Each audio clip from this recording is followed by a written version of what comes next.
Please show up for the business breakfast on Wednesday morning, bright and early at 7. So we're expecting a nice crowd for that, but council and city staff are always welcome to join us. So. Can I Skype in from California? You know, Dane, it I'll was Facebook you, really Dave, you can watch early, me eat. so we'll give you a pass. Nothing I would rather watch. At 5 a.m. Pacific time. Oh, God. That's fun. Yeah, remember that one.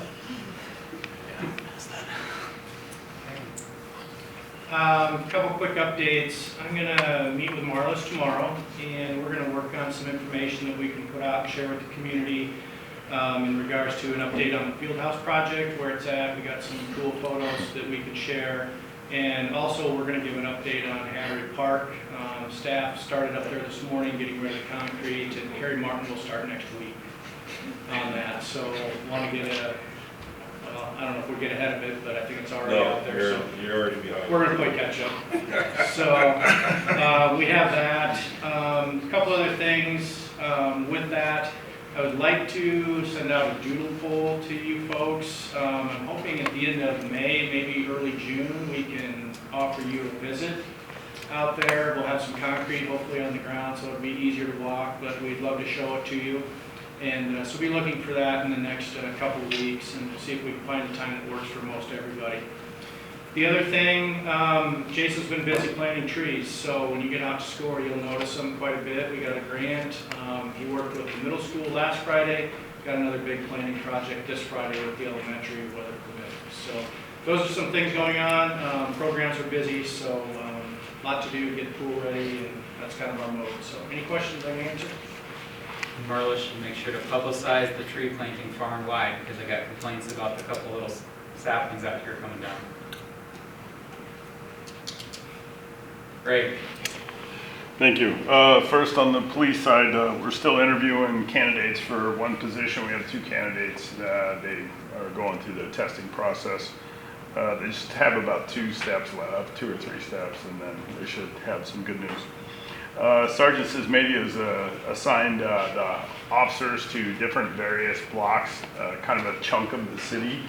The goal is that once a year they'll be able to make physical contact with the residents there, and just let them know what the police department's up to, and so they have kind of a name to a face. One of the things that we're finding is that if people come directly to me when I'm working, they tend to feel more valued and listened to. So you're going to see our officers on foot in neighborhoods. You're going to see a lot more of our bike patrol on the bike trail. So we're one position down, but I think once we get that full, it'll be great to experience that full staff again. So, and I actually want to shout out to Officer Seymour. He was actually the first officer on the scene. Did a phenomenal job. His body camera kind of covered all the events, and for a one person to show up to such a significant event and feel overwhelmed, he did a really good job. The fire happened Saturday at 10:26 was our dispatch. The police were actually dispatched 30 seconds earlier because they didn't know it was a fire. They thought it was a domestic fight. And so the officer was headed that way initially because there was screaming and stuff. Our engine crew, our first crew rolled out at right at 5 minutes with a full staff. They got there within 2 minutes. Deployed 2 hand lines initially. One was a smooth bore line, the other was a bumper nozzle. That engine is equipped with a camera, so we do have camera video of it for our debriefing of our staff. First in crews made a push through the front door with the hose lines, and then we had 2 firefighters go in advance of the hose line to try and do a rescue. Unfortunately, the place was flashed over by the time we even got called. So they backed out. I think there's some video we've seen on social media, a lot of it, but they did attempt to do a enter rescue from the 2nd floor because we had no idea where that person was at. We just had heard from one of the injured folks that there was a person inside. So that was a really quick knockdown. Our automatic aid companies came in from Colo and Maxwell. We did trip a second alarm, which brought us Cambridge, and then McCallsburg came down and staffed our station as a change of quarters. 2 ambulances were called. The first person was taken to the hospital and life-flighted directly to the U.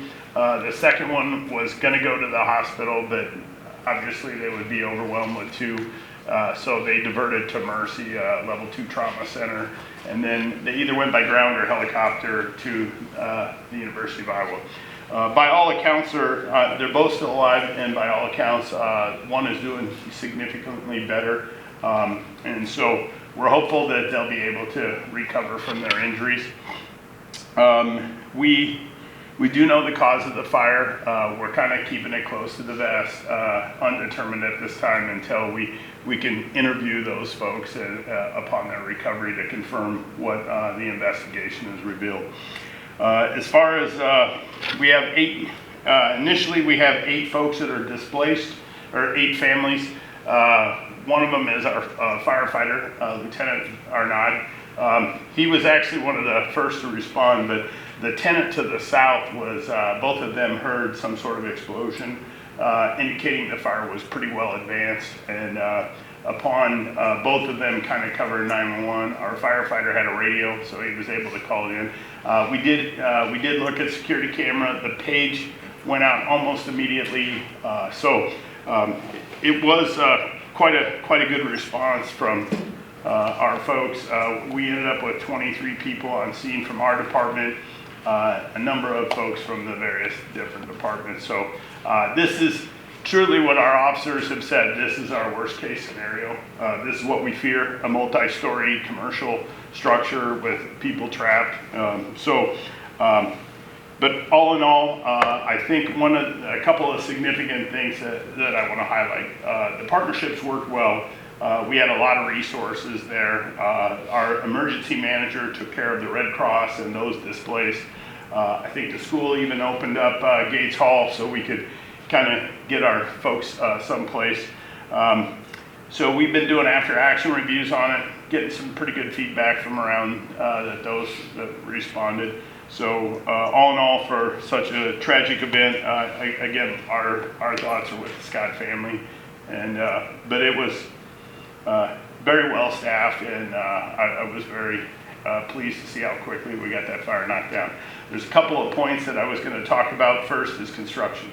There was 5/8 inch sheetrock in between each one of those apartments. Not half-inch sheetrock, 5/8 inch sheetrock. And that contributed to the fire kind of staying where it was at. It was trying to go horizontally.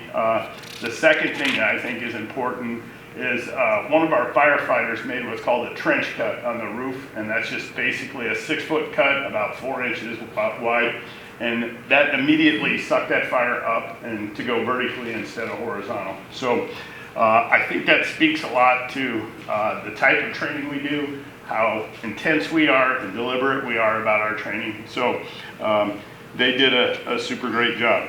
We're working with our firefighter who's displaced, and I think he does have insurance. I think the others said they did as well, but I don't know about further down the line. But we think we're gonna get some folks back into apartments that have a little bit of smoke that service, I think it's one of the cleaning companies was there to work on it. The owners have been great to deal with. They're relatively new to that complex, and as far as our firefighter, he's staying with family. I think the thing he said is the thing they really need is just cash to get through till insurance kicks in and the payments and all that stuff. So we've been encouraging folks to just go direct to them so that we're not the middle person on handling cash and stuff like that. I know the Scott family, the bank is allowed, at Interstate Bank has allowed them to make direct deposits to their account. Yeah, this is our third structure fire in 8 days. So significant number of fire calls that are happening. We do see a common thread that does involve smoking, and so there'll be more about that as we come out. Ryan and I met with Tom Richards at the Journal building. He's got a great plan.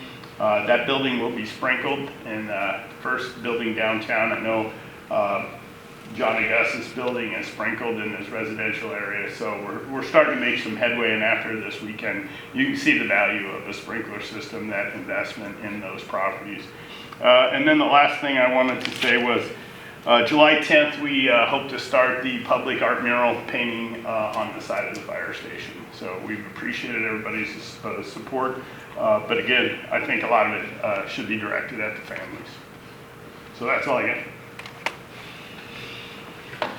Anything else for Ray? I know everybody said it, but again, thank you. I mean, it definitely means a lot to all of us to see the department and know, you know, when things go wrong like that in the community, that we have a very professional response that's going to show up when we're in trouble. Karen? Had clerk conference last week, had a good session. We have a bond call this week, getting ready for the field house bonding, reviewing the employee handbook, and the FY24 budget has been filed, and the cemetery report has been filed, so. That's all I have. Do you have any questions? Harry? Just waiting for warm weather and the road work to start on S14, hopefully the end of next month. So, other than that, I have nothing else to report. Karen? Okay, then that will conclude reports, which moves us to a closed session pursuant to Iowa Code Section 21.51I to evaluate the professional competency of an individual whose appointment, hiring, performance, or discharge is being considered when necessary to prevent needless and irreparable injury to that individual's reputation and appropriate follow-up. Move to go to closed session. Second. Jason, Daniel. Council, please vote.